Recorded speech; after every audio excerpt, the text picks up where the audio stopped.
What? Oh, Jesus! Oh, God! Oh, Jesus! God! Oh, Mary, Mother of Jesus! Jesus of Nazareth! Okay. Give me one more look at the painting.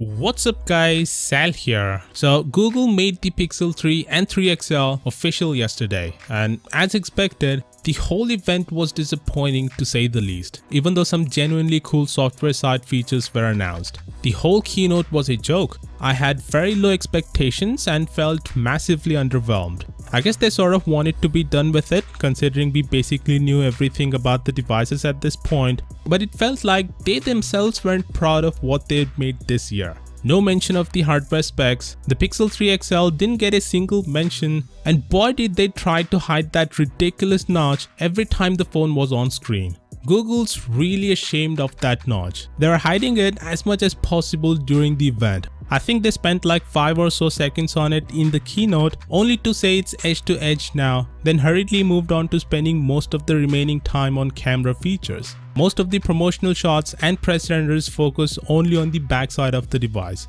The few times they were forced to show the front, they had a dark wallpaper to hide that notch. And you know what was funny? That Google was mentioning that they designed the Pixel 3 and 3 XL with thoughtful and beautiful design process, which really rolled my eyes hearing that. Then they continued to struggle and stutter throughout the presentation, and I had to just turn it off. It was like they couldn't be bothered to practice their lines for what's supposed to be a major product release. I think none of the Google employees actually use Android phones. If I was in charge, I'd Steve Jobs them until they dump their iPhones. And Google says on Twitter that if you prefer a more traditional smartphone look, you can hide the notch. I like how they're phrasing this as if the notch is some revolutionary feature of the future, and those who don't like it are stuck in the past. Sorry Google, there's a line between revolutionary and dumbassery, and you guys passed that line and kept charging on at full speed. And what do I talk about these dumbasses?